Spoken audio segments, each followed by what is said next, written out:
여러분, 지금 이 이야기를 끝까지 들으시면 오늘 밤 잠이 안 오실 수도 있습니다.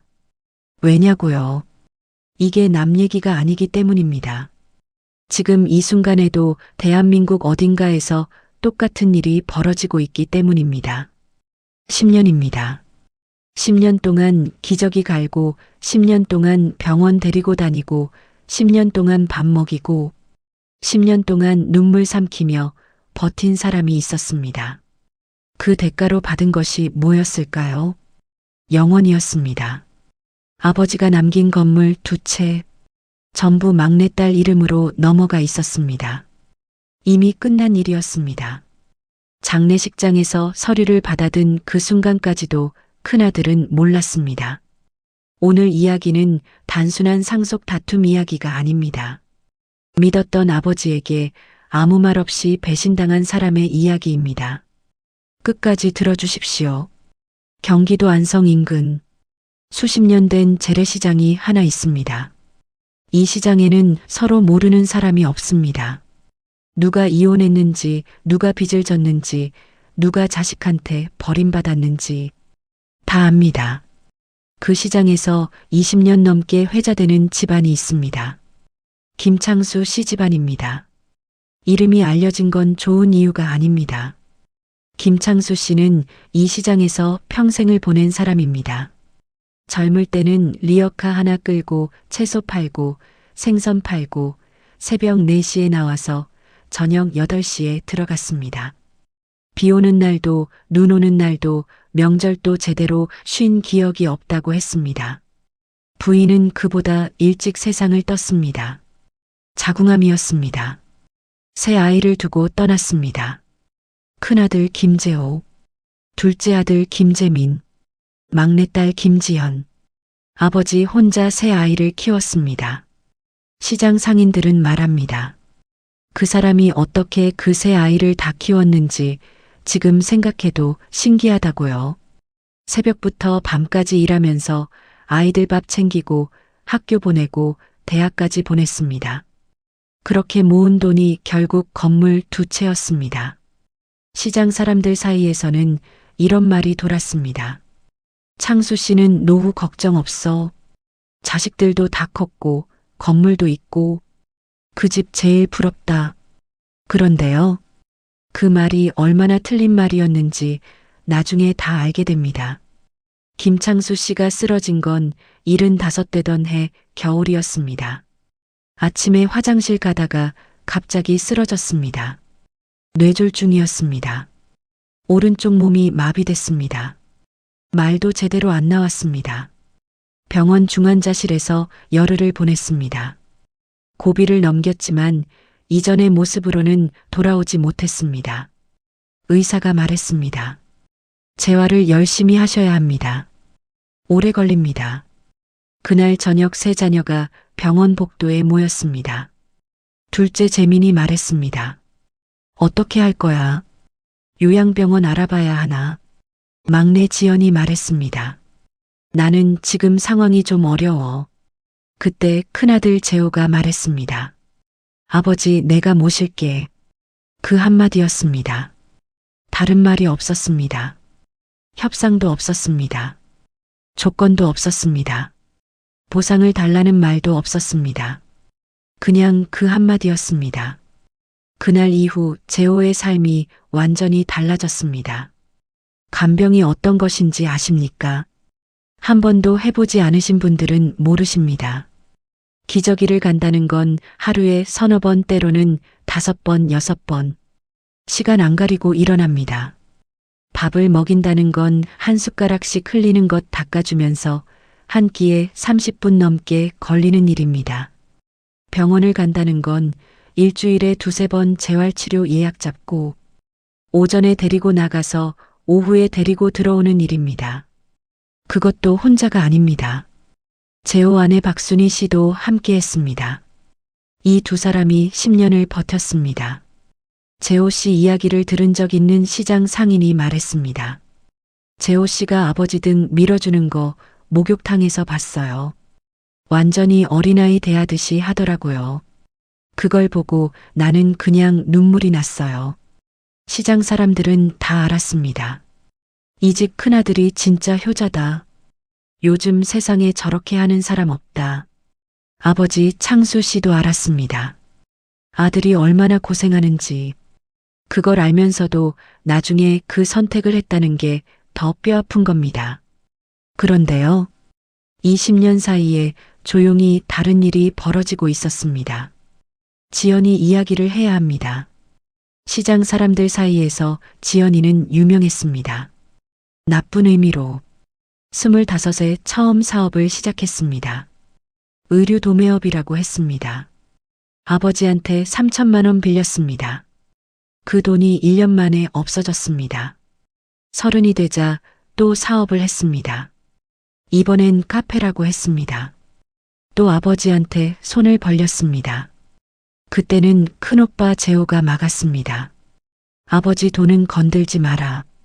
그 돈은 아버지 노후 자금이야. 지연은 울었습니다. 그리고 결국 어디선가 돈을 빌려서 카페를 열었습니다. 2년 만에 문을 닫았습니다. 남자 관계도 복잡했습니다.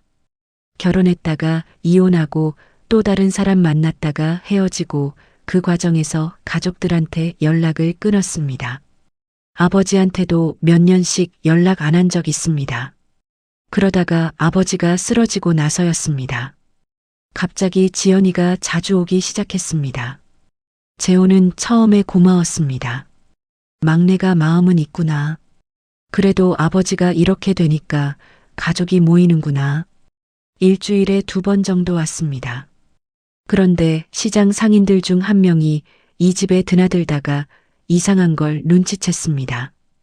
지연이가 오는 날에는 반드시 아버지 방에 들어가서 문을 닫았다는 겁니다. 그것도 꽤 오래 있었습니다. 50분 1시간. 그 안에서 무슨 얘기가 오갔는지 재호는 몰랐습니다. 아버지가 워낙 말이 불편하다 보니 가족들도 긴 대화를 시도하지 않았습니다. 그런데 지연이는 그 방에서 오래 있었습니다.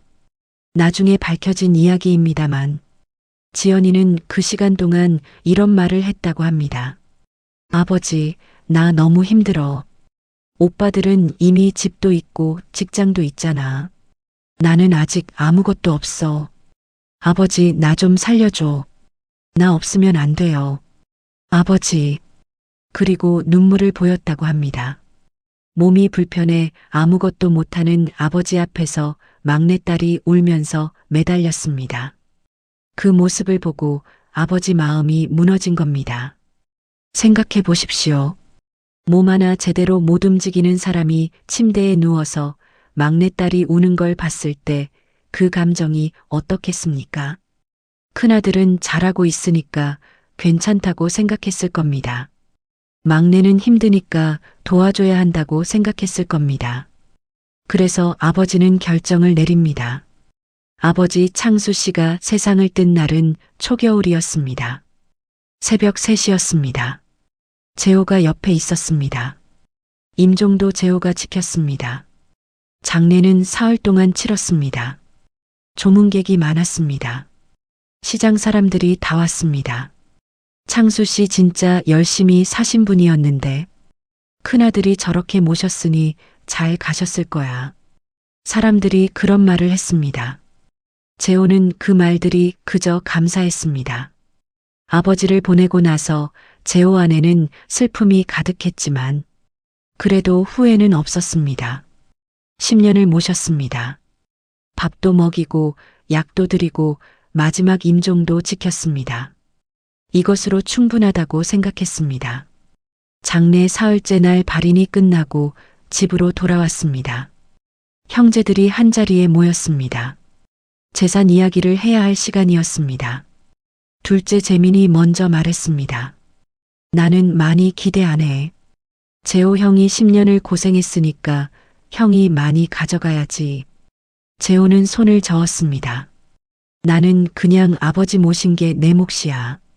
건물은 셋이서 나눠. 나는 크게 기대 안 한다. 그 말이 끝나자마자 막내 지연이 가방에서 서류 봉투를 꺼냈습니다. 말이 없었습니다. 그냥 테이블 위에 내려놓았습니다. 재호가 펼쳤습니다. 건물 등기부 등본이었습니다.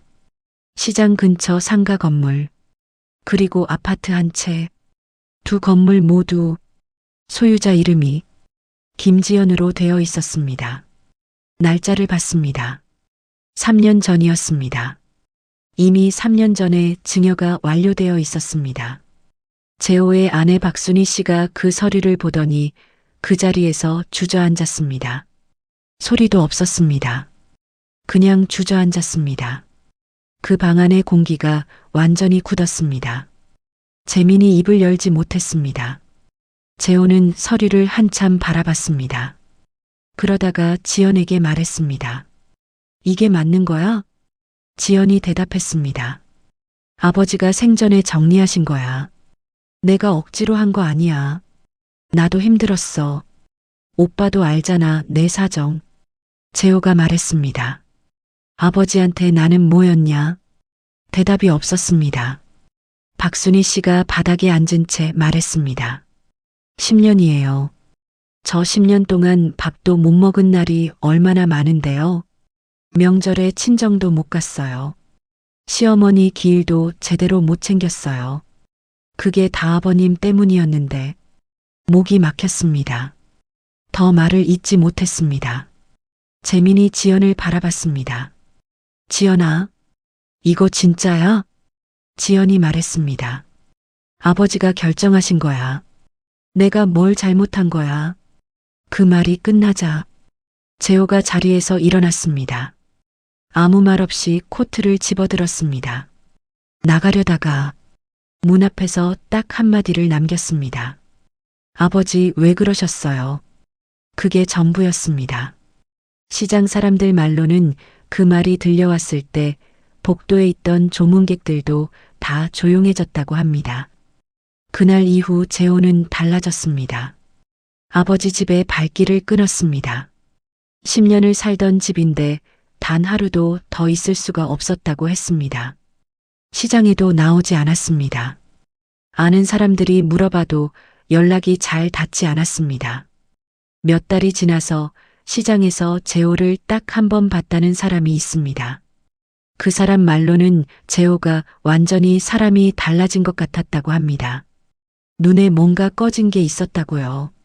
재호가 잠깐 이야기를 했다고 합니다. 그 사람이 물었습니다. 재호 씨, 그래도 너무 섭섭하게 됐네요. 재호가 말했습니다. 나는요, 효도한 게 아니라 바보짓 한 것 같습니다. 그리고 덧붙였습니다. 부모한테 잘하면 자식이 복을 받는다고 하잖아요. 저는 그 말 믿었어요. 그런데 이제는 모르겠어요. 그 말을 전해 들은 시장 사람들은 모두 한동안 아무 말을 못했다고 합니다. 지연이 건물 2채를 받았을 때 처음엔 잘 되는 듯 보였습니다. 월세 수입이 들어왔습니다. 몇 달간은 여유 있어 보였습니다. 그런데 지연은 지연이었습니다. 1년이 지나자 또 사업을 시작했습니다. 이번엔 인터넷 쇼핑몰이라고 했습니다. 6개월 만에 적자가 났습니다. 돈이 부족해지자 건물 하나를 담보로 대출을 받았습니다. 그 돈으로 사업을 메웠습니다. 사업은 계속 안 됐습니다. 결국 1년 반이 지나서 건물 하나를 팔았습니다. 빚을 갚기 위해서였습니다. 남은 건물 하나에도 대출이 쌓이기 시작했습니다. 그때부터입니다. 지연이 재호에게 전화를 하기 시작한 게 처음엔 문자였습니다. 오빠 나야. 잘 지내? 재호는 답하지 않았습니다. 다음엔 전화였습니다. 재호는 받지 않았습니다. 그 다음엔 재민이한테 연락해서 재호 연락처를 알려달라고 했습니다. 재민이 재호에게 물었습니다.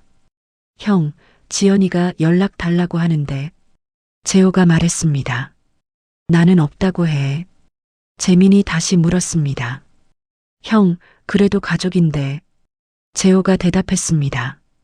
나는 10년을 다 줬어.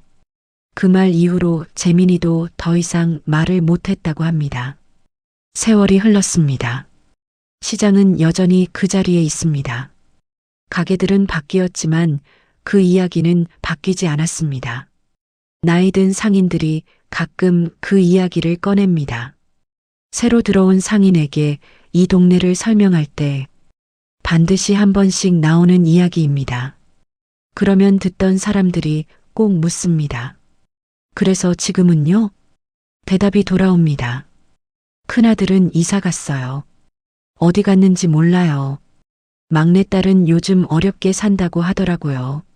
남은 건물도 어떻게 됐는지. 그리고 꼭 이 말이 나옵니다. 간병은 첫째, 상속은 막내. 이 말이 괜히 나온 게 아니에요. 하지만 그 뒤에 꼭 하나가 더 붙습니다. 그래도 그렇게 살면 안 돼요. 결국 그 집안은요. 돈도 잃고 사람도 잃었어요. 여러분, 오늘 이 이야기를 들으시면서 어떤 사람이 떠오르셨습니까? 혹시 지금 이 집 큰아들처럼 아무 말 없이 혼자 다 짊어지고 계신 분 계십니까? 아니면 아직은 아니지만 언젠가 이 문제가 내 집안에서도 올 것 같아서 불안하신 분 계십니까? 이 이야기는 재산 이야기가 아닙니다. 마음의 이야기입니다. 나를 가장 믿었던 사람에게 배신당하는 게 어떤 건지 돈으로는 설명이 안 됩니다. 재호가 한 말, 나는 효도한 게 아니라 바보짓 한 것 같습니다. 이 말이 왜 이렇게 오래 남는 줄 아십니까? 그 말 안에 이 세상 모든 큰아들과 이 세상 모든 며느리의 눈물이 담겨 있기 때문입니다. 그래서 저는 여러분께 묻고 싶습니다. 부모님 곁에서 고생하는 사람과 멀리서 아무것도 안 하는 사람이 같은 대우를 받는 것이 과연 맞는 일입니까? 아니면 지금이라도 제대로 이야기를 나눠야 하는 게 맞는 일입니까? 오늘 이 영상을 보신 분 중에 가슴이 뜨끔하신 분이 계시다면 지금 당장은 아니더라도 조용히 한번 생각해 보시길 바랍니다. 그리고 지금 이 순간에도 말없이 부모님 곁을 지키고 있는 누군가가 있다면 그 사람에게 오늘 이 이야기가 닿았으면 좋겠습니다. 당신이 옳습니다. 당신이 바보가 아닙니다. 그 시간은 반드시 어딘가에 남습니다. 오늘 이야기 여기서 마칩니다. 댓글에 여러분 생각 남겨주십시오. 혹시 주변에 비슷한 일 겪으신 분 계십니까? 아니면 이런 상황이 닥친다면 어떻게 하실 것 같습니까? 오늘도 끝까지 함께 해주셔서 감사합니다.